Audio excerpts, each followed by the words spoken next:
એમ માતાજી આગળ જઈ માર્ગના કાંઠે ખોળક વ્રહની દીકરી બા જેવું સ્વરૂપ ધારણ કરી લાજનો ઘૂંઘટો તાણી અને મારી જોગ માયા માર્ગના કાંઠે રોવા મળ્યા ભાઈઓ.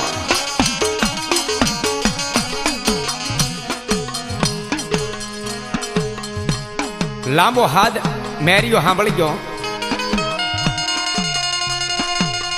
ગાડું ઉભું રાખી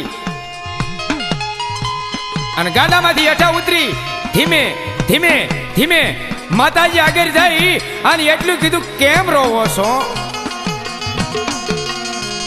કે રોવાનું કારણ છે શું? કે કોઈને વાત કરાય એમ નથી. મેરીએ કીધું, બેહી જાવ મારા ગાડામાં, ખાઈ પીવે એવું છે. માતાજી મરક મરક મરક મરક ગાડાની માલપા બેહી ગયા છે ભાઈ. પણ ગાડાની માલપા બેઠા એટલે ભગવતી ગાડાને ઠાઠે બેઠા હતા ભાઈ.